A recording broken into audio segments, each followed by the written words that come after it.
And now it gives me great pleasure to introduce our guest speaker. That is Dr. Eman Abdelhadi. Dr. Abdelhadi is a mixed methods scholar studying gender, migration, and religion, with a substantive interest in Muslim Americans. Her work has been published in several peer-reviewed journals and been covered by outlets such as NPR, the Associated Press, and the Washington Post. Dr. Abdelhadi received her PhD in sociology from New York University in 2019, and she is an assistant professor in the Department of Comparative Human Development at the University of Chicago. And I just realized that I did not introduce myself, so we have a question in the Q&A. Who is this person introducing our speaker? My name is Mohammed Khalil, or Mohammed Khalil. I'm the director of the Muslim Studies program and a professor of religious studies at Michigan State. And now I'm delighted to introduce our guest speaker, Dr. Eman Abdelhadi. Thank you so much, Professor Khalil, and thank you so much for having me here. I really appreciate this opportunity to present my work, and thank you, Mary, for your help in setting this up. I know that things never run without an incredible administrator like you, so thank you so much. Today I'm presenting on the book that I'm in the middle of writing, currently entitled Impossible Futures: Why Women Leave American Muslim Communities While Men Stay. Of course, we know everything in academia is always provisional, so we will see. Stay tuned for the official title at the end. I want to start today's talk by introducing you to two of my respondents who I think capture some of what I'm trying to explain today and indeed throughout the book. So the first respondent I named Sana. Of course, this is a pseudonym. All names used throughout the presentation are pseudonyms. Sana was 12 years old when her mom, in Sana's words, went crazy. The trigger was Sana's period, which arrived unceremoniously that year. Suddenly, what she wore, who she spent time with, where she went, all became of great concern to her mother, who went to extraordinary lengths to monitor her behavior. Eventually, friends even nicknamed Sana's house Alcatraz after the famous prison. The change took Sana by surprise because her parents had never actually been that religious. Her dad's recreational drinking was an open secret, and her mom only prayed during Ramadan. Sana had gone to Islamic school as a child and had many Muslim friends, but religion itself was never the focus of these relationships. Yet religion was one of the ways that Sana's parents justified the lockdown, along with their culture as Pakistani immigrants and a certain amount of frustrated because I said so. Unconvinced, Sana fought them constantly and found creative ways to do what she wanted to do. College was the perfect chance to get away. She only applied to schools far from her parents' New York, and in fact, she ended up all the way in California. This was the beginning of a slow departure from Muslim communities. At college, the MSA turned her off by appearing too strict, and her occasional trips to the mosque were marred by gender segregation and a policing of her clothing that reminded her all too readily of being at her parents' house. In dating, she avoided Muslim men, settling into a serial monogamy that ended when she married David, a white atheist man. So I want to compare Sana's trajectory with another respondent, Asif. Asif was 32 when I met him. He hadn't been married. Asif is also South Asian. He grew up in a similar suburban environment as Sana, but his family was more religious. He attended Islamic school for longer and went to the mosque more frequently. His parents prayed regularly throughout the year and never touched pork or alcohol. When he reached adolescence, Asif, like Sana, wanted to experiment with what he saw as the artifacts of middle-class suburban teenage life. He started attending parties, tried his first alcoholic drink, and even acquired a girlfriend. His parents pretended not to notice. He came home drunk sometimes, but they weren't going to rock the boat or whatever. These are his words. This went on for years, but didn't seem to affect his ties to his hometown mosque. Asif still attended congregational Friday prayers with his father every week. He commuted to college from home since it was easier not to have to do his own laundry or worry about rent. And after graduating, he sought professional connections to facilitate entry into an elite MBA program. He happened to find those connections in the Muslim community, specifically a Muslim young professionals group called Muppies, which might be familiar to some of you. Inspired by this new circle of friends, he started attending mosque more frequently and took up daily prayer again. Slowly, he gave up drinking. I was shaping up, he says to me. After the MBA, it was time to settle down. He had dated, in his words, mostly white girls until that point, implying they weren't Muslim. Now, Asif turned towards Muslim dating apps and his mom's friends to find a Muslim spouse. Having become more religious himself, he sought out someone who was also practicing. Asif and Sana represent two trajectories of embeddedness. This is a term that I use to capture the change in embeddedness within Muslim communities across the life course. Now, you might be wondering what I mean by embeddedness. Embeddedness in Muslim communities, embeddedness is distinct from identity or religiosity. I define embeddedness as the centrality of other Muslims to someone's social life. So what I'm really interested in is whether people are hanging out with other Muslims, are spending time with other Muslims, are basically seeing other Muslims as the locus of their social life. And that's distinct from identity. We know that there are many types of Muslim identity. Sometimes Muslim identity is racialized, sometimes it's cultural, sometimes it's political. And so many people in my study who leave Muslim communities in terms of social life are still identifying as Muslim. So I want to emphasize that when I talk about exit, I don't mean from the identity necessarily. Embeddedness is also distinct from religiosity. So like most scholars of religion, I think of religiosity as a combination of the centrality of the strength of somebody's commitment and beliefs, as well as practices, Muslim practices and restrictions. So today's talk is centered around an empirical finding and attempts to theorize that empirical finding. The finding is that there's a gender difference in these trajectories of embeddedness, with women more likely to depart and men more likely to detour. And I'll talk a lot more about what these terms mean, but basically they're kind of intuitively what you might think, right? Women departing, leaving the community over time, whereas men leaving briefly and coming back into the space. And the explanation that I offer is that the gender difference in trajectories is an unintended consequence of what I call a gendered burden of reproduction. So I argue that Muslim communities are in different ways projecting their fears of cultural and religious annihilation onto women's bodies and behaviors, tasking them with holding the moral boundaries of American Islam. So let me step back for a moment and motivate this project a little bit. This is actually the shelf that is directly behind me. And it's a shelf where you find a lot of the scholarship, the social science work on Muslim Americans. Now, if you read all of these books, as well as, the many, many articles that in our growing subfield, you might walk away with the impression that most Muslims are very embedded in Muslim communities, very much tied to Muslim institutions like mosques, Muslim student associations, etc., and that they have very highly salient Muslim identities. By the way, if your book is missing from the shelf, it is probably right next to me over here, so don't worry. I think that this takeaway is not a reflection necessarily of the reality of American Muslims, but rather a reflection of the ways that we tend to study them. So we tend to start with the mosque or the Muslim institution, the Muslim advocacy group, or the ethnic enclave. And that means that we are really getting the stories of those who are already embedded in Muslim spaces. And what I'm asking here is, what about those people on the peripheries? Who are they and how did they get there? And that's the question I set out to answer with this project. So based on survey data, we already have reason to believe that there's quite a bit of variation in embeddedness among Muslim Americans. So this is pooled data from the Pew Research Center's 2007, 2011, and 2017 surveys. I've used these data before. One question that was asked across all three survey years was, how many of your close friends are Muslim? We can see here that 57% are saying only some of their close friends are Muslim or less.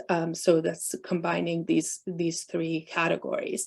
So you really are seeing a little bit of suggestion that there's bifurcation and whether people are highly embedded or not. Another measure we might think of, although it's a complicated one, is how often people attend the mosque. So we can see here that we know, most people in this audience might know that Eid only happens twice a year. So thinking about these last three categories of Eid or less, this is about 40% of American Muslims that are saying that they're only attending the masjid twice a year or less, right? So you're seeing, again, a big bifurcation. You have a big group that are attending once a week or more, but an almost equally large group saying kind of the opposite. So we don't really know. Our scholarship hasn't really been in touch with these peripheral Muslims and doesn't have very much explanation for why embeddedness varies or how it varies. So to answer these questions, what I did was conduct life history interviews. I'll talk more about what that means in the following slide. But I focused on second and 1.5 generation Muslims, ages 30 to 45. And coming from a Muslim background. So I wanted to interview people who grew up in the United States primarily, and who grew up with access, or at least the potential to access Muslimness and Muslim institutions and other Muslims. So I don't interview converts for this particular study. And instead of starting with a Muslim institution or a Muslim space like a mosque, what I do is I bought a list of voters with what are determined to be likely Muslim names. So I don't determine this. There's global algorithms that are used to identify try to identify people's ethnicities or religions, and voter targeting firms use these algorithms to basically sell voter data to campaigns and marketers. If it sounds creepy, that's because it absolutely is 100% creepy. So I buy, this is all publicly available data, so I buy these data from this voter targeting firm, and then I take a random sample of it and send out letters to folks telling them that I'm going to, inviting them to the study, telling them that I'm going to be contacting them by phone soon, and basically recruiting them to be a part of this study. So what I conduct are life history interviews. Life history interviews are a little bit different from normal interviews or thematic interviews, which is what we tend to think of when we think interview. Instead, these interviews move chronologically through a respondent's life. The goal is to avoid people sort of creating a linear narrative of their experiences, but rather moving sort of from time period to time period and trying to get as close to longitudinal data as possible. Of course, they're not longitudinal data, these are cross-sectional surveys, but the goal is to try to really figure out what happened. And so these range from an hour to 4 hours. They averaged 90 minutes. I actually did 70 interviews between 2016 and 2017, but then I sort of changed the criteria for the book and only retained 55 of those, and then did 25 more in 2021. These were all transcribed and coded using Otter, Atlas TI, and transcribers, and then analyzed.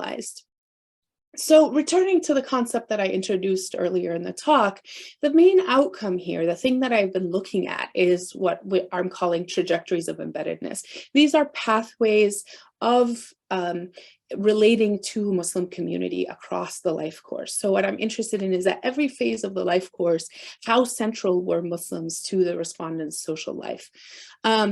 I think of these trajectories as taking place across three main phases, right? The first is childhood. The second I think of as adolescence and early adulthood. So this tends to be high school, early college, and then later adulthood. So remember, I'm interviewing people who are between 30 and 45.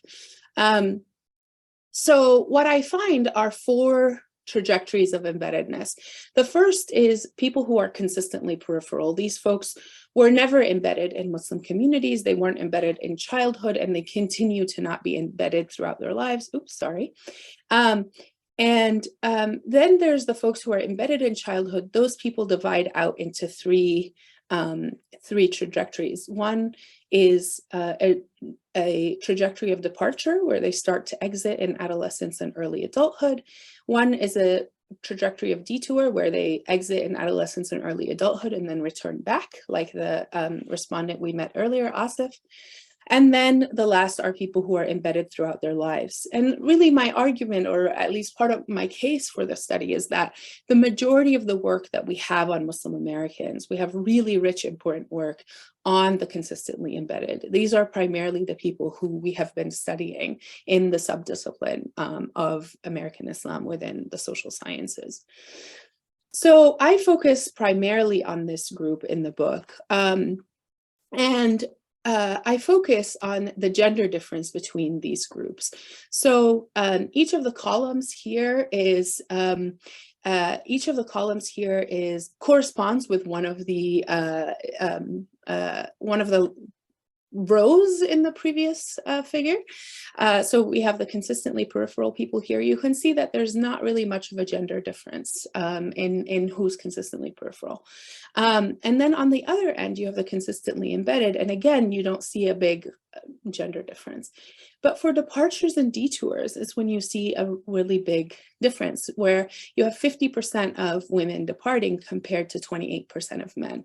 And you have a sort of flip on the detour side. So you see men much more likely to come back when they experiment, and women sort of staying away. And it's this gender difference that I'm trying to explain throughout the book, and it's what really animates this work. I'm going to spend a lot of time talking about that gender difference and theorizing it and giving you data about it, but I want to step back for a second and explain some of the other variation that we see in this original figure. So in childhood, there's a difference between the peripheral and the embedded. And I'm not going to spend too much time on this, but basically my argument, this is my hometown mosque in Missouri. My argument here is that essentially the peripheral folks are folks whose parents actually had almost no ties to other Muslims. So this is a small minority of people. They're people who, many of them are children of mixed marriages where the other parents' the non-Muslim parents' social life kind of took precedence. But basically, this is a group whose parents didn't hang out with other Muslims. For the majority of respondents, however, their parents were embedded with other Muslims. Their parents tended to be immigrants who hung out with other immigrants, usually from their own countries of origin or regions of origin, who tended to be co-religionists. So there's a mix of formal and informal embeddedness that that folks talk about in their childhood, going to the mosque, Sunday school, community activities, dinners, that sort of thing.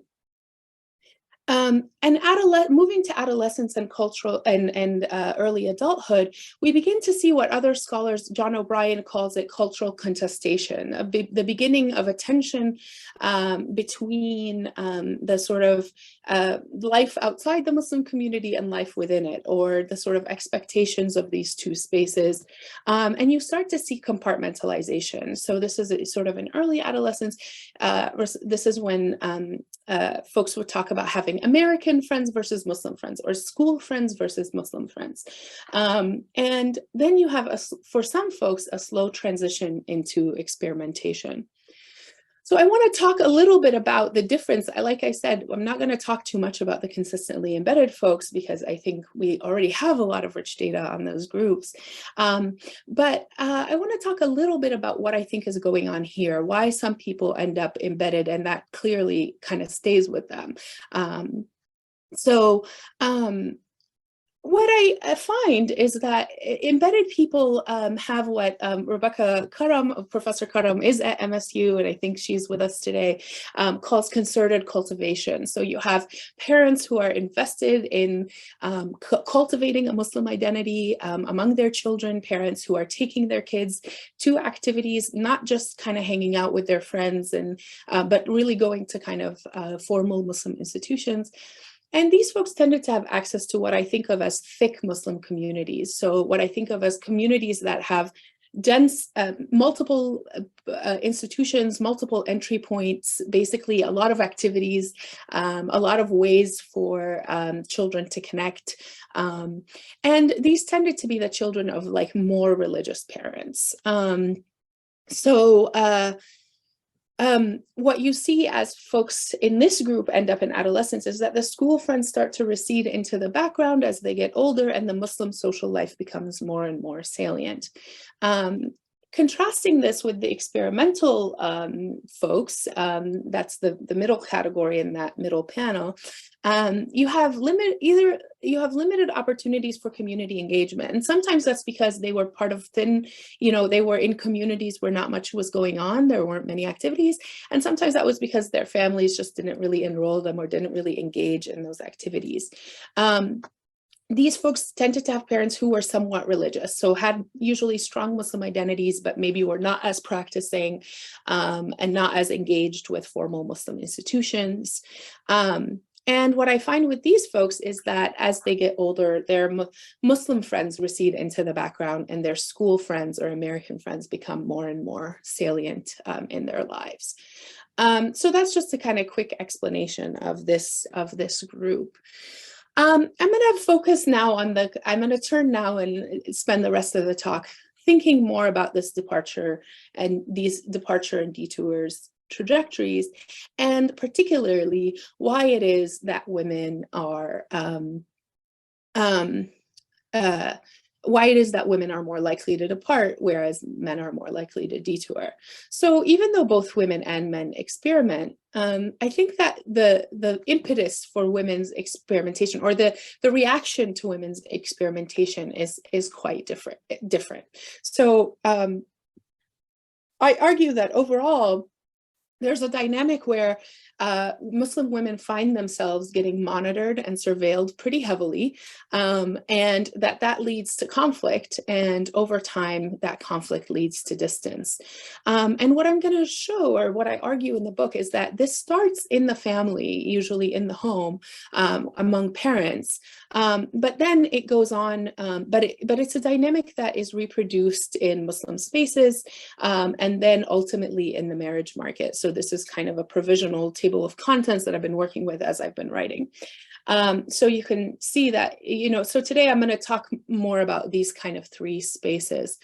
So let me start first with the parents. Just to kind of get a sense, because I kept reading I kept reading quotes from men that seemed very chill in terms of how they described their parents and their parents' approach, and quotes from women that seemed very intense in terms of monitoring and surveillance. And so just, obviously this is not a quantitative study, and I don't know that these numbers externalize beyond my sample, but I wanted to, within my sample, just kind of get a sense of like a straw poll of who is having this kind of monitoring parenting and who's having the accommodating kind of don't ask, don't tell parenting that seemed to occur within the men. And you can see that men were much more likely to have this accommodating parenting, and women would much more likely to be monitored.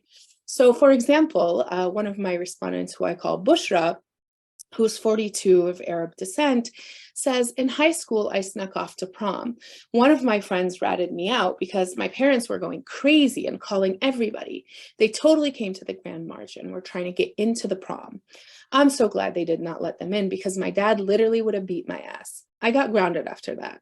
Another time, I took a guy to the dance and someone saw the picture and I got in trouble. I think my mom yelled at me or something. I would always hide those things, a picture of me with a tank top, or me with a guy, or whatever. Now, Bushra is an example of someone who was very interested in doing the things that her parents did not want her to do, in going out and partying. But even women who were not interested in those things and really just kind of wanted to hang out with their friends still found themselves being monitored pretty heavily. So, for example, Farah, a 37-year-old of Iranian descent, says, my freshman year, the first semester of college, I was living at home, and it was like I couldn't even meet new people. I remember one girl calling the house, and it was like a new friend that I met. My dad kind of yelled at her on the phone or something like that. I was like, dude, you cannot yell at this person I don't know on the phone. I don't have any friends. I need to make friends. And he was like, you're not supposed to go to school to meet friends. You're supposed to go to school to get good grades. So in this chapter, I argue that effectively women entering adolescence meant a time of increased restriction for women, whereas entering adolescence for men seemed to be a time of increased freedom, that they were suddenly sort of growing up and given more leeway to sort of experiment and be themselves. So returning to Asif from the beginning of the talk, this was a respondent who lived with his parents and was coming home drunk multiple times a week. So I asked him, did your parents have a sense that you were drinking? Did your brothers know? And he said, no. And I said, so there was a total separation. And he said, yeah, I mean, I don't know. We've never had that kind of conversation, like, hey, what was going on that day or anything like that. But I felt like there were times when my parents and my brothers knew, but they were like not going to rock the boat or whatever. And over, there's this kind of marked absence in men's accounts of monitoring and surveillance. And in fact, even men would acknowledge that their sisters, had stricter rules and that sort of thing. And of course, as I'll talk about with the findings more general, this is not unique to the Muslim community. We know that parenting tends to be gendered with harder restrictions on women. So this type of monitoring led to a lot of conflict, and what you see over and over is women kind of distancing themselves. So I had a respondent say, I ended up moving out of the house just because I wanted to be able to go out with my friends, go party, meet guys, drink, not have to worry about if my parents are going to be mad if I come home drunk. Other respondents just simply wanted kind of more freedom to do whatever they wanted, even if it wasn't to drink or to date. So you had multiple women talking about leaving their parents' house as a sort of moment of relief and trying really to seek out that outcome. So I want to pause and think about why we see this sort of double standard, right? Why is it that there's so much more monitoring of women in the parental household? And I think that what we see is a dynamic that extends beyond these households to the broader community, as I'll argue over and over. So I want to start first with the explanation that doesn't work. And the explanation here, I think the explanation that doesn't work is religiosity. So I said that experimental folks tended to have somewhat religious parents, but that was across the board for both men and women. Let's think about this quote from this respondent that I call Nushat. She's 32 years old. She's South Asian. She says, there was no requirement in my house to pray. There was no requirement to fast, but I think for my dad was afraid that I was going to lose my culture living in the United States. He was afraid I was going to lose my religion and that I was just going to be an American. And that's, I think, what he didn't want. So it was more like a cultural thing than I think a religious thing. So what's interesting is that Nushat is capturing a dynamic that I find across the sample, which is that it's not necessarily more religious parents who are doing this. In fact, the most religious parents in the study are the parents of the consistently embedded folks, folks who do a lot more concerted cultivation. But even among the more religious groups, what I find is that the more religious parent, among the experimental group, the more religious the parents were, the more strict a little bit. They were more involved in their children's life, more interested in what their children were doing, but they were pretty even-handed by gender. They were just as concerned for what their boys were doing as what their girls were doing. So you don't see as much of the gender difference among the more religious parents. And I think that in parents with these kind of somewhat middling religiosity is where you see some of the more gender effects. So I don't think religiosity works as an explanation for why there's this gender difference. I also didn't find an ethnicity difference. I mean, I think that artifacts differed from community to community of what people thought about and what they wanted to monitor, but ultimately there was a gender difference across the board. But what we do see in Nushat's quote is this fear of cultural and religious annihilation. And while she separates religion and culture, in my study, it doesn't seem like parents really were making that separation. They had a general concern that both their religion and their culture was going to disappear in the next generation, and this concern was largely placed on women. This was largely a concern that took a gendered form. So I want to give you another example of this kind of dynamic. Dina, I call her Dina, who was 31 when I met her and single. She says, my father said a lot of things were haram, meaning religiously forbidden, which later on I learned to not necessarily be true. For instance, he said it was haram to cut our hair. I confronted him about that when I was in my early 20s, when I just decided to chop it off one day, because we went to a sheikh's house, sheikh here meaning religious authority, and I said, his wife, her hair is really short. And he said, well, just because she's the wife of a sheikh, it doesn't mean she's doing it right. And I said, but he's really religious. Like, he gives khutbahs, sermons and things. Like, why would his wife do something wrong? And he said, no, it's haram. And I remember I confronted him about it and we kept arguing. And I said, where is the rule that says it's haram? Where's the rule? And after we argued for like 10 minutes and it got really heated, he just said, my mother had long hair and I love long hair, so I don't want you guys to cut it. And I flipped out. I said, I don't care what you do, but don't say something's haram. I couldn't even. The words were barely coming out of my mouth because I was just so upset. I said, don't make things haram because you want them to be haram. Like, if Islam doesn't say it's haram, then it is not haram. And we've gotten into similar arguments on various other subject matters that I fought him on. So growing up, I always said, you know, when I turn 18, I'm going to become Catholic. And I said, they're allowed to do things. They eat Skittles, they eat Jell-O, they can eat whatever they want. So Dina doesn't go on to become Catholic, but this dynamic is capturing a lot of things. One is that for a long time, Dina believes that cutting her hair is haram because her father comes to represent Islam in her mind. Her father is the only source of information. And so for a long time, she just, and she says this in another part of the interview, she says, I hated Islam growing up because she believed her father when he sort of used Islam as a catch-all for whatever he didn't want her to do. And the things he didn't want her to do were about this anxiety about reproduction, about his kids being essentially living in ways that he found strange and incomprehensible. And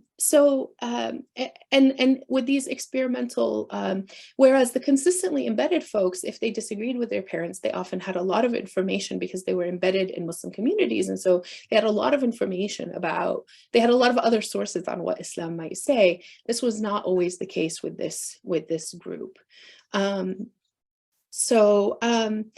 So if this is the dynamic of monitoring conflict distance with parents, why don't we see women coming back as they get older? What I find is that the community as a whole tends to reproduce these same anxieties and hold women to task for the same gendered burden of reproduction. So looking at this is a slide that I pulled this picture from Side Entrance, which many might be familiar with. It's a website, or it started as a blog and a Twitter account that captures inequality in Muslim spaces by gender. It's run by Hind Mekki, and I believe this is Tahira Ahmed, who is a chaplain at Northwestern. She's sort of holding her hand, kind of not very happy about the sign in this masjid, which says women are required to abide by Islamic dress code at all times. Violators will be asked to leave the premises of the masjid. Please dress modestly, wear non-transparent scarf to cover all hair, avoid tight, revealing, transparent clothes. So women's experiences of the mosque were often experiences of feeling unwelcome, either feeling unwelcome because the space was not built, was not well maintained, or feeling unwelcome because of a sort of overriding feeling of suspicion that they are going to break the kind of moral boundaries of the space. So one respondent, Lubaba, says, I asked her if she ever tried going to the mosque after she moved somewhere as an adult.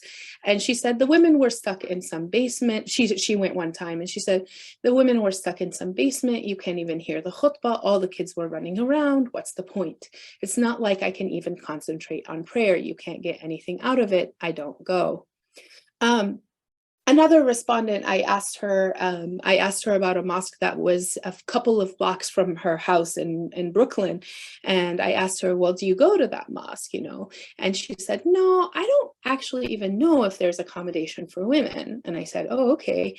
She said, I've heard that there is, but the last time I tried to go there, it was pouring. And the man at the gate looked at me like he saw a shaitan, as in a devil.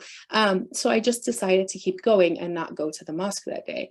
And that was several years before our interview, and she had just never come back. So over and over, you hear women telling these stories of feeling very suspect at the mosque, feeling like they have to, if they are going to go, it takes a ton of sort of emotional preparation. They have to, prepare for themselves for not feeling welcome or being heavily critiqued or being turned away. Meanwhile, on the other hand, men spoke about the mosque with a certain fluidity. There was this sense that you could sort of come in and out because of the differences in clothing requirements. Men, not a single man in any interview that I did mention anything about having to dress differently for the mosque. We know that there are requirements for men as well in terms of modesty in Muslim spaces, but it was never sort of an issue of concern. And one of my respondents, who I call Kamal, who was 30 at the time that we spoke, says, it was funny because I used to hang out with my very secular friends. We used to have a lot of fun and go out and do whatever. And like the next day, the MSA guys would ask me to be at Jum'ah to lead the khutbah, this Friday prayer. And I always had to decline it. But just having the ability to be comfortable with both and make everyone comfortable is definitely a skill set I was able to hone.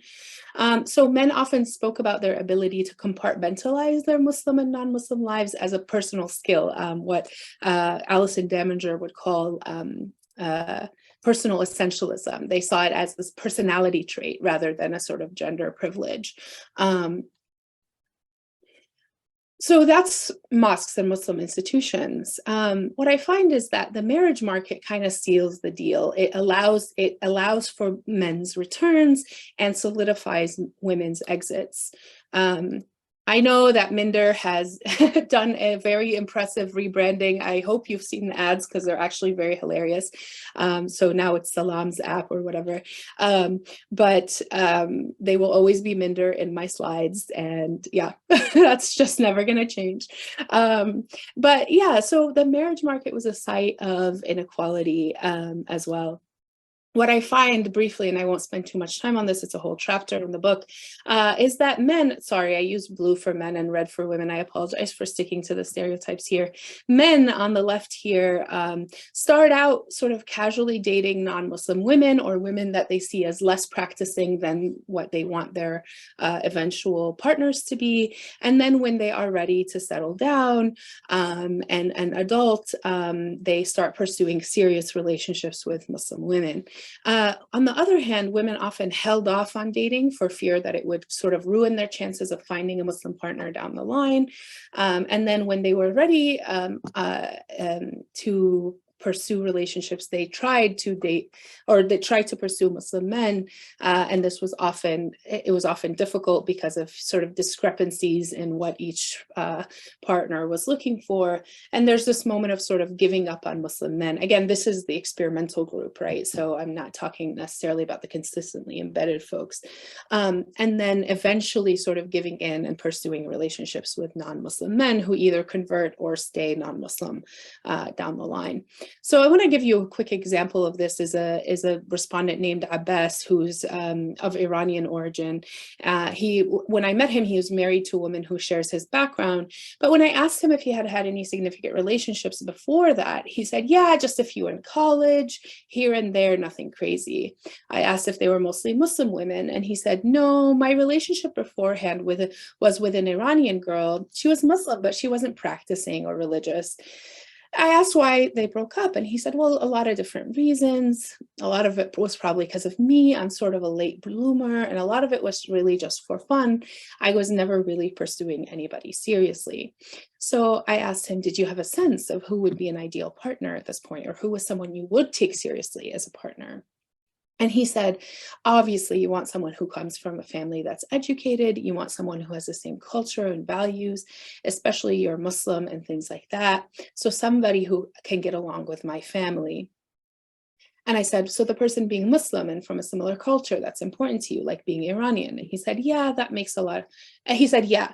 I said, that makes a lot of sense. And he says, family was important to me, and having someone who has the same background and could get along with family was always important to me. So, and in fact, his eventual spouse was much more practicing. And many men framed this decision around the idea of children, around the idea that they would need help to raise Muslim children, that they wanted partners who would help them have children who were raised in the Muslim tradition. So again, you see the idea that, you know, women play this central role in reproducing the future for the community and for these relationships. So what happens when people exit? What ended up happening a lot of times with a lot of these women is that they negotiated their new realities with their parents. A respondent, Karima, while talking about intermarriage or marriage outside the community, says things are possible now that weren't possible 10 years ago. She says it's happened so much that now people are starting to have kids, and it's like, actually the world didn't end and everything's fine. Another respondent, Rimsha, told me this really remarkable story where her parents helped her move in with her boyfriend. So she said, my parents helped us move in together, which was weird. My partner was living with 2 other roommates. So my parents helped me move my stuff in, and John, the boyfriend, gave them a tour of the house, including my room and what was my study ultimately, but he set it up to look like my bedroom with the futon down and stuff. And I said, and they knew you were dating him? And she said, yeah, they knew we were dating. I said, that's so funny. And she said, yeah, we did this whole tour. My dad gave him a handshake and then he just left. And we shut the door and looked at each other and were like, what just happened? Rimsha later reflected on the stark difference between what actually happened and her parents' initial messaging about cohabiting. Because several years earlier, she said, I'd had this random argument with my father. And I said, you know what, I'm going to live with someone before I get married. And my father was like, well, we'll see what happens to our relationship. I'll stop talking to you. And I was like, really? Because you keep saying family's supposed to be there forever. This seems like a family's only there when you do what you're supposed to do. That doesn't seem like what I've been told. But yeah, so he apparently moved us in and forgot that he was supposed to stop talking to me. So with time, what we see is women essentially, their distance from the Muslim community increases over time. And eventually they usually have peace settlements with their parents, but not with the Muslim communities. So all the kind of ire and conflict is reserved for Muslim space, whereas the relationships with immediate families tend to mend over time. I want to emphasize that this isn't a happy story of sort of like Muslim women liberating themselves the way that we might imagine a sort of Islamophobic narrative of this to be. This is actually a very sad story. These respondents spoke about not feeling connected to their community. They're obviously being racialized as Muslim all the time. One respondent referred to her last name as a tattoo, that everyone knew she was Muslim but didn't have any support around it. And many of them craved the sort of spiritual connection and the connection to community that they wanted. So this is not, there's a lot of grief in these interviews about this sense of feeling like they didn't have the possibility of being engaged in Muslim spaces, or that the cost of being in Muslim community was simply too high to bear. Men, on the other hand, returned or continued to compartmentalize their lives, continued to sort of have one foot in, one foot out. And usually when they were ready to sort of settle down, they would return to building a life that fit the vision that they had as children. And this is kind of one of the key things in the book about futures, is that men get to live out the futures that they imagined and that their parents imagined for them. Of course, there's always differences, but their lives are closer to what was imagined than a lot of the lives of the women in this group. So you might be wondering, is this a Muslim story, right? There's obviously a big gender story. And if you're wondering if this is a Muslim story as opposed to an immigrant story or that kind of thing, I think that's exactly the right question. And I think the answer is yes or no, yes and no. I think no, it is not a Muslim story, because all communities, almost in every community that we know of, every community tends to hold women as the kind of moral frontier, as the holders of moral boundaries, right?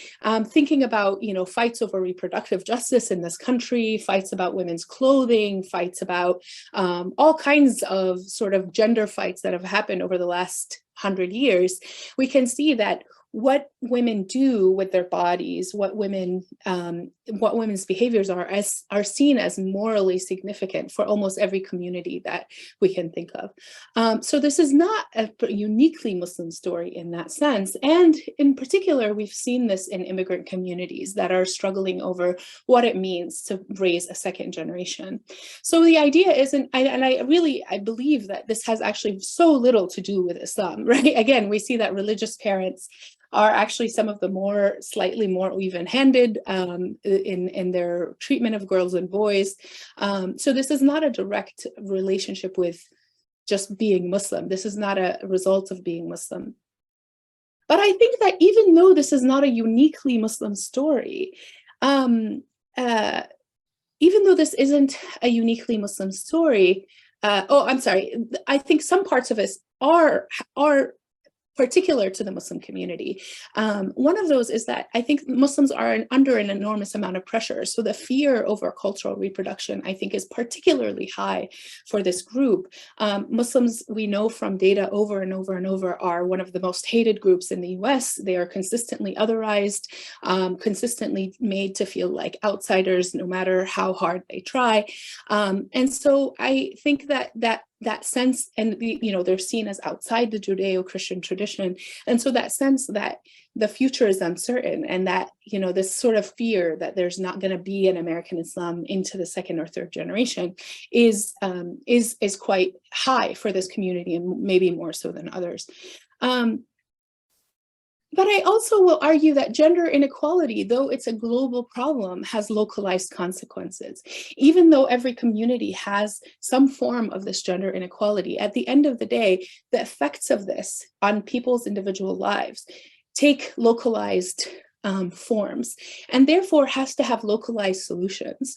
So, especially because I'm presenting to a Muslim studies program, I will say that I think Muslim Americans really need to think about what kind of future we have as a community if we are losing women in this way, if we have such radically different experiences for the women and men in our lives. And even though some women will still stay, we probably could retain more women than we are right now. So because I argue that the local consequences of the gender inequality within Muslim communities have to be addressed within the Muslim community. Does the future hang in the balance if women continue to leave? I think there's a vicious cycle wherein, as women who are not visibly conforming to expectations leave, it reinforces the idea that there's only one acceptable way to be a practicing Muslim woman, and further conservatizes Muslim spaces. So when you don't see variation in the mosque or in the Muslim institution, it makes it even harder for women to enter those spaces.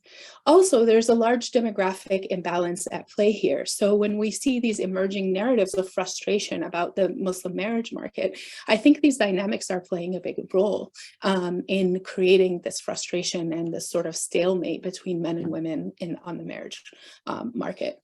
I think there's also reasons to hope. I think there are increasingly spaces that are trying to define themselves against this inequality and to address this inequality and provide a welcoming environment. Stepping back as a social scientist, I think it remains to be seen how effective those spaces are going to be.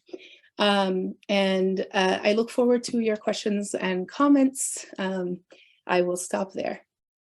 Thank you so much, Dr. Abdelhadi. That was extremely informative, interesting, and insightful. And at this time, I would like to invite attendees to type in their questions in the Q&A. If you're using a laptop, you might see it there at the bottom. If you move your cursor, if you're on a cell phone, look for the 3 dots in the corner. So we already have 7 items in the Q&A. Let me begin with the first one. It's kind of a long question. Thank you so much for this amazing work. The concept of embeddedness is so useful and generative, and I'm wondering how sectarian differences play into this work, if at all. Was sect a variable or category of analysis, particularly when it comes to mosque or community engagement? 12 Shias, for example, have many more instances or opportunities of attending mosque or extra mosque community spaces centered on religious ritual. For example, we have more than 2 major Eids. Apologies if this gets addressed later on, but I'm concerned with how a tacit Sunni identity or community or belief system gets universalized as the Muslim experience. Yeah, thank you for that. For that great question. You know, you're absolutely right about Eid, and thank you for pointing that out. I'll change my slides in the future to address that comment. That's a very pertinent comment, and I appreciate you sharing it with me. I actually, so my sample actually was similar to the national sample. So nationally among Muslim Americans, around 15% identify as not Sunni, including different types of Shia traditions, and that was pretty much almost exactly the breakdown in these data as well. So there are quite a bit of Shia participants, and I think the particularities were different. I mean, I think it's similar to the ethnicity question in the sense that the particularities of what things were fought about, or what events, or what was happening were like slightly different, but ultimately the overall gender pattern was still the same. One of the most fascinating things for me was interviewing, I actually ended up interviewing a couple of Ismaili respondents, and actually in the broader dissertation study I had even more, but in the book I decided to focus on folks that I had gotten strictly from the sampling method that I described, and not any snowballing. But what was interesting was that this community, you know, really defines itself against, you know, in a sense, as the more progressive Muslims and more gender progressive than other Muslim communities, and yet there was still gendered discrepancies. So folks would talk about not wearing South Asian clothing to Jamaat Khana, and how that was a huge source of fighting, and that you know, folks would talk about which women wore these clothes and which women didn't, and how that was seen as sort of symbolic of who was the good girl and who was the bad girl.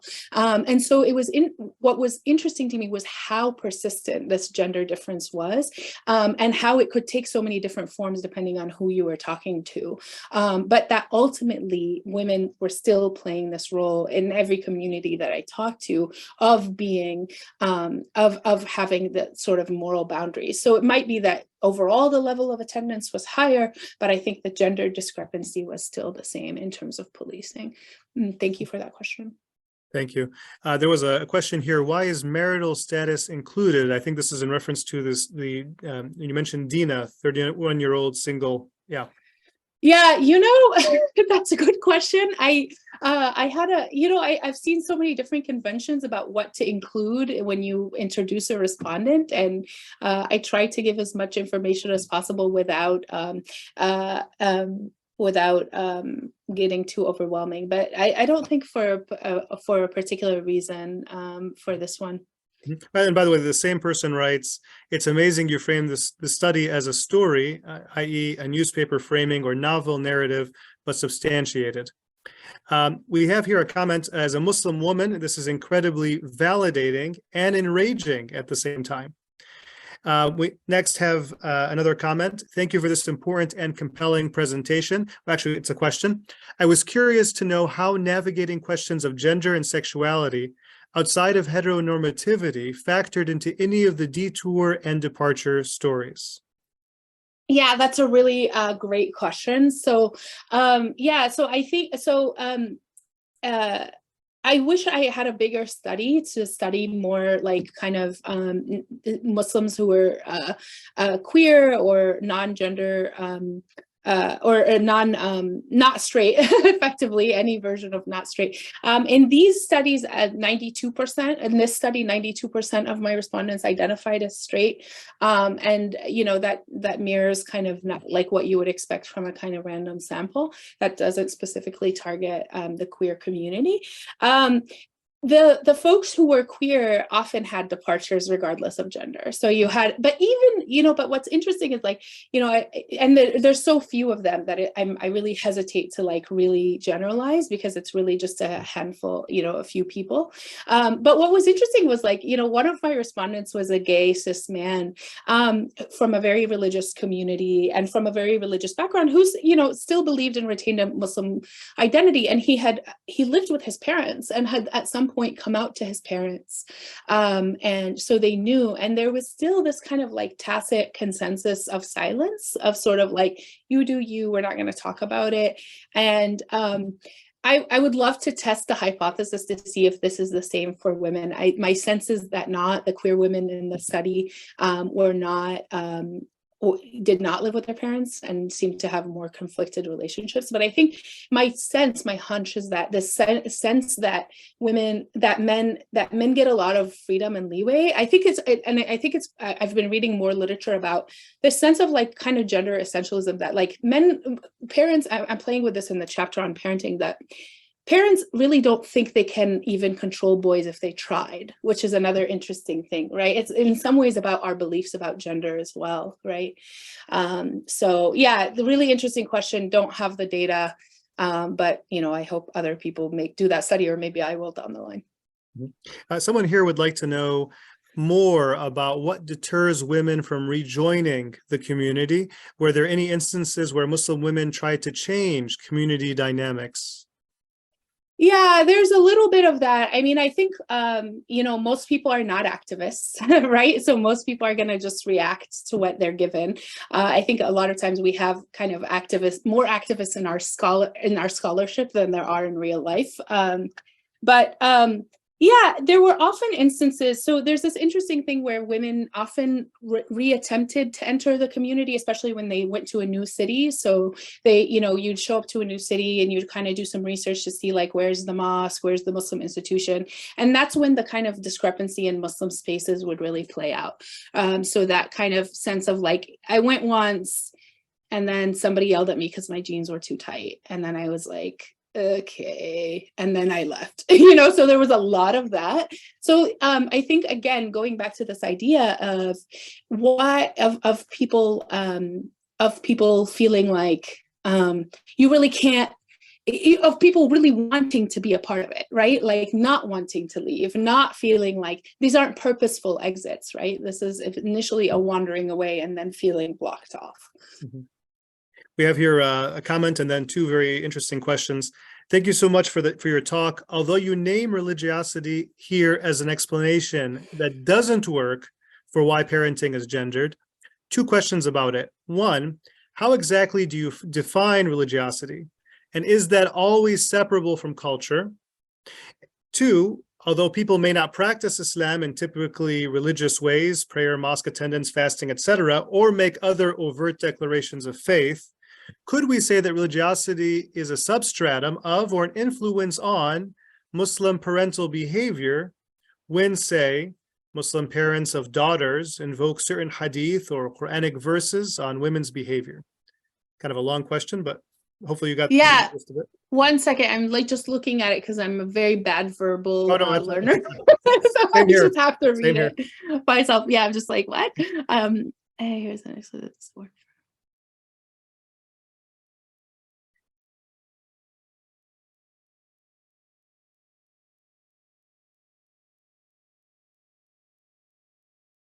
Yeah, so these are two really good questions. Okay, so the first question is sort of, how do I define religiosity? Is that always separable from culture? I don't subscribe to the idea that religiosity is separable from culture. I went to the University of Michigan and was mentored by Professor Sherman Jackson as an undergrad, and the way that he would always describe it which always stuck with me, was that culture, Islam is the vessel, is the empty cup that is filled with culture. And so the entire sort of act of drinking involves both the vessel and the liquid inside of it. So I think culture is often, or what we think of in lay terms as culture, is often the form that religiosity takes, right? So it's like you're religious, so you pray, but what madhab you are is going to depend on where you grew up, etc. Except for a very small minority of people who, might study and change madhab and whatever. But for most people, Islam is filtered through the lens of culture. In terms of how I wield religiosity, because it's not my main outcome, but it is a variable in what I'm studying, I try to kind of get a general sense of religiosity based on the combination of things. So this is what sociologists of religion tend to do. And it's a kind of combination of like beliefs, following the rules, doing the practices. So, but because I'm not using religiosity that specifically, I only think of it as like more or less religious, sort of relative to the sample. But that's what I base it on. And I don't see it as separable from culture. So yeah, this is an interesting question of like, could we say that religiosity is a substratum of or an influence on Muslim parental behavior when, say, Muslim parents or daughters invoke certain hadith or Quranic verses on women's behavior? Yeah, I think this really is one of the key differences between the experiences of folks who are very embedded in Muslim communities and folks who are sort of experimental, kind of, embedded at some point, but not like as heavily, especially as they got older. And I think that it's that for the people who are really embedded in Muslim communities and indeed are from like kind of the most religious families, there is a lot of information about Islam being exchanged in the household, right? These kids are, going to school and learning about Islam. They're going to the masjid. They have Muslim peers. They have Muslim friends. And so they have that moment that the respondent Dina has, right? Where she's like, wait, this doesn't add up. That is a moment that's much easier to come by if you're embedded in Muslim communities, right? Because your parents are not the only source of what Islam is and isn't. What you see for the other folks is that Islam gets wielded a lot in ways that, and actually one of the hardest things for me as an interviewer was often hearing people be like, well, because, such and such is haram, and being like, no, it's not. In my head, I'm like, no, it's not. But people don't often have that aha moment, right? Of like, oh no, this doesn't add up because I went to a sheikh's house and his wife's hair was short, because they didn't have other sources of information. And so when parents just said that's haram, they were like, okay, like, I guess then like either the choices become either I accept that, the choices become, okay, then I don't care what haram is, or I care and I'm going to follow it, right? But it's rare that people have a different source. Now, I think that, dynamics differed in more religious households, and I think people often did use hadith and the Quran and all of these things. But I think the difference is, do you have access to debate that information or not? Yeah, so I think religiosity is complicated in its role here. Mm-hmm. Thank you. Did we answer the 1.5 generation thing? We did not. Yeah, so here's a question. Okay. What does 1.5 generation mean? Great question. It means you were raised in the United States. So you might not have been born. Second generation means you were born in the United States. 1.5 generation means that you came as a child. Very nice. Next, we have someone who writes, that was amazing. Thanks so much for your studies. How do we get this information or presentation to the Muslim American public? Well, let me just quickly say, just so you know, we are recording this and we'll be posting this on our YouTube page. So just so you know, but go ahead, I'm sorry. No, this is, I was so excited to get this invitation for this reason. I think that, academic careers tend to silo us away from the communities that we study. And it's, I was telling Dr. Khalil before, I am a former MSA president, and I feel very committed to this coming out to the community. And so, right now I got to write the book, but I'm very excited to present to Muslim spaces and welcome any chance to do so. So. Yeah, and I should mention, so folks know, you can also see Dr. Abdelhadi on Twitter. What's your Twitter handle, actually, Dr. Abdelhadi? At Eman Abdelhadi, because I am not Very creative. easy. That's good. That's good. Here we have a question. Can you share examples of alternative spaces you mentioned toward the end of your talk? Yeah, so this is, I want to just preface that the alternative spaces, I mean, this is less from the data. I mean, I think there were a couple of people in the data. I mean, you might remember that some women do detour. And I think these were often people who had access to institutions that they felt broke this pattern. So one institution that a couple of my respondents talked about was ICNYU, because I was doing this project in New York. People have mixed feelings about ICNYU, but that there were a couple of respondents who saw it as sort of like, I was on my way out, I was done. And then, you know, being able to come into the space and being in a space where people were not going to comment on my clothing, or where, you know, not every lecture was about, you know, gender or any of these things were helpful. So I think those types of models, I think the social scientist in me just is like, I'm not sure, you know, I don't have the data to say how effective these spaces are, but they certainly popped up in a couple of my interviews as sort of alternatives. Thank you. By the way, a related question here. Yeah. Hi, Dr. Abdelhadi. Do you think that projects like the Muslim Women's Mosque are productive? Yeah, I do. I mean, I think that any project that allows people to feel like they can be I think projects that allow women to retain a relationship with other Muslims that are not sort of like conditioned on these terms, that are not conditioned by dressing a certain way, acting a certain way, you know, I think are going to be helpful. Of course, again, I don't have the data to just like empirically test, and I'm enough of an empiricist that I feel weird saying anything that I can't prove with data, but yeah, I can't see why it wouldn't be helpful. You know, I think, yeah. Thank you. Next question. Is the sample mainly older individuals? Sorry, I was reading the next question, sorry. Oh, that's fine.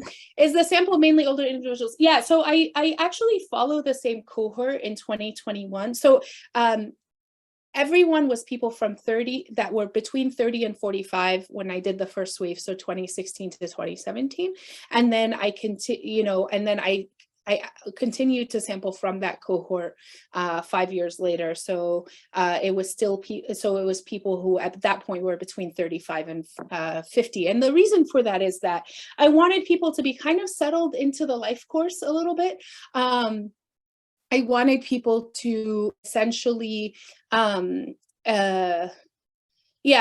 started this in my 20s and thought, yeah, 30, like, you have their lives together by 30, you know, and of course, you know, in sociology of the life course, people think of that as kind of a more settled part of adulthood. So that was the point of it. But I didn't want to go too far because this is a very young community. So the higher the age, it becomes harder and harder to find second generation people. Yes. And for the person who asked that question, the term older is relative. Next, we have, thank you for your excellent presentation. I couldn't follow your claim about the marriage market, though. If women leave the community at higher rates than men, it would seem that embedded women should have the upper hand over men, but that doesn't appear to be the case. Yeah, I think that that's a good question. If women leave, so I think among the embedded folks, they're American Muslim women. Ultimately, we would need like good marriage market data to look at this. I think that would be really interesting to see. It could be the case that embedded women have a higher. In my study, the embedded women, I think, had a higher marriage rate than the not embedded women, but I'd have to go back and check. I don't have the data in front of me, but I don't know whether that's the case overall. I do think actually I've looked at data from the Pew Research Center, and it is true that more religious women have higher marriage rates. Now, we don't know among Muslim Americans. Now, we don't know what the sort of story with that is. Those are just like cross-sectional survey data. So we don't really know, where, like, what the causal order or anything of that. In my interviews, the women who had disembedded were the ones that had a hard time finding Muslim partners. And one of the interesting things is, the men were coming back, and so they were like, I now want someone that matches my religiosity, and now that I'm like more practicing, and because women were less likely, the women who left didn't come back, then they're no longer eligible partners for those women, for those men. So there's this kind of like discrepancy, vicious cycle happening there. But that's a really good question. And I think the marriage thing is worthy. If any potential PhD students are out there, I think this is a huge area for inquiry. Mm-hmm. Thank you. This person writes, thank you for this excellent presentation. Are there any articles or writings that are publicly available now? When should we expect to buy the book, since it would support the work of some of our organizations? Oh man, this is the get the book out already question. Yeah.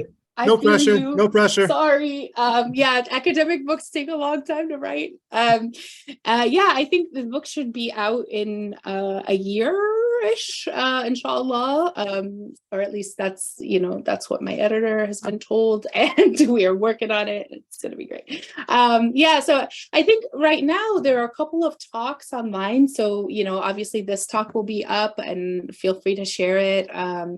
And I think I wrote a blog post summarizing some of these findings somewhere in the world. If you write me an email, I would be more than happy to send you a few links. And I'll try to do a better job of posting them on my social media. Thank you so much. By the way, I have to tell you, I feel sad. I see 30 questions here, but we only have 2 minutes left. So, but let me read this next one here. Salam, thank you, Eman. It would be interesting to follow these folks over time, because maybe the story isn't over. Related, what did you find about how major life events, such as death, illness, affects embeddedness of men and women? If you're the Magda that I know, Assalamu alaikum. Those are both great questions. I don't know if the story is over. Because I'm looking at this age group, it's possible that people come back. There's really mixed. I've looked at the kind of overall religion and age data, and there's really mixed evidence for whether people tend to become more religious in later age or less religious. We tend to think of people becoming more religious, but it's not actually that consistent when you look at like longitudinal survey data.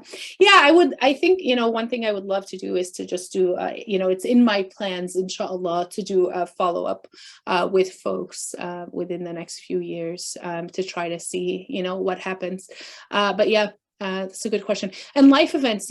So I think that a lot of times life events, because this is a younger cohort, the major life event that tended to happen was marriage.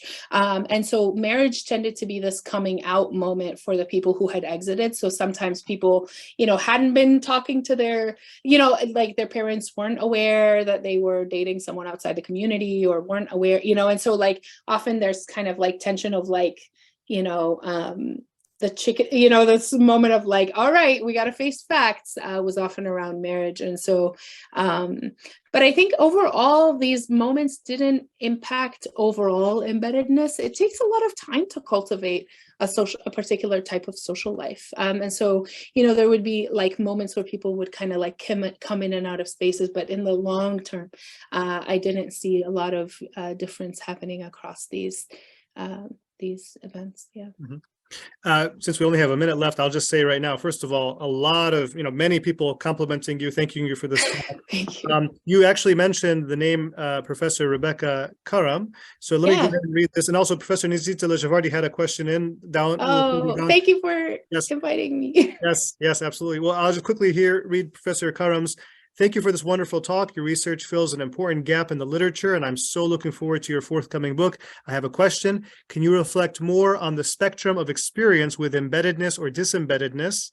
In my own qualitative data on more embedded second-generation Muslim Americans, I see a gendered trend wherein women or mothers are differently embedded than the men in their community. So, for example, a mother may have little or no overtly religious attachment to the masjid, the mosque, say, for example, praying on the holidays only, but higher levels of social attachment.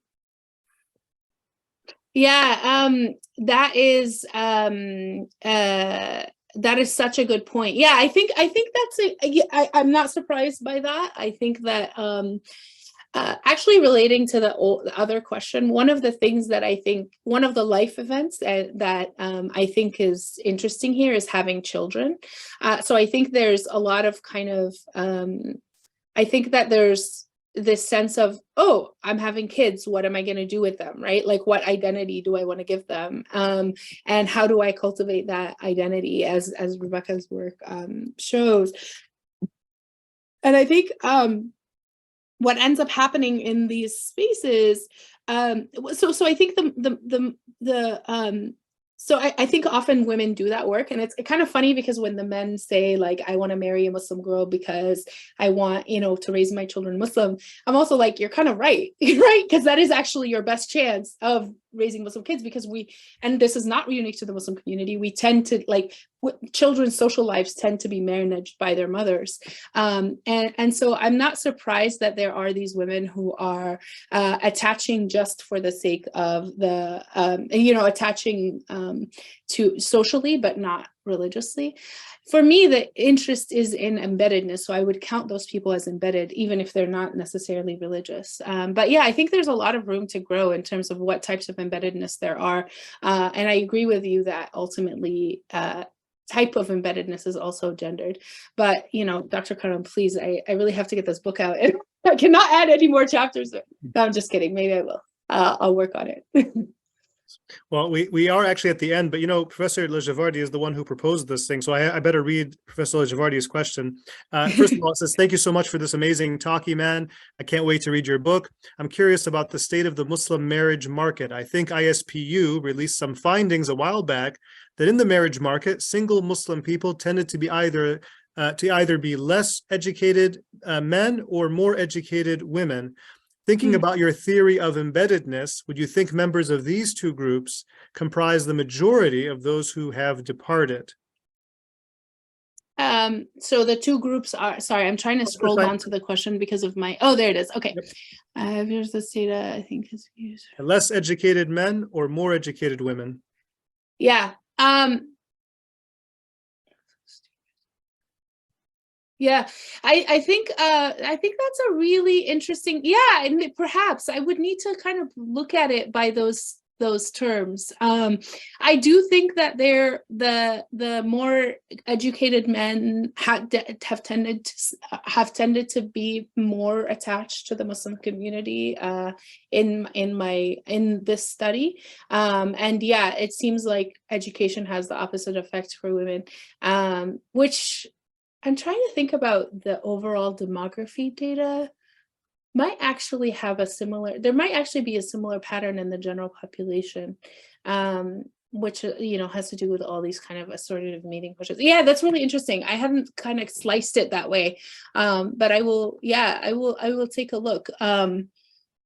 And I think there's reason to believe that both of those groups would struggle, right, in the Muslim community, because in some ways men also have to put forth the sort of package of attractive goods, right, on the marriage market, and part of those in a very highly educated and sort of upwardly mobile community. Part of those is a sort of high level of education and professional achievement, sometimes achieved, like in the case of Asif, through the Muslim community. Absolutely. Well, you can tell you have a good lecture when you have still 29 questions in the Q&A. So, but we are at the end of our time. I would, Professor Abdelhadi, I'll keep these here for you to kind of skim through if you'd like. But I want to thank everyone for joining us this evening. And this will be posted on the Michigan State University Muslim Studies Program YouTube page. And if you have any questions, please let us know. Thank you, everyone, and have a good evening. Thank you.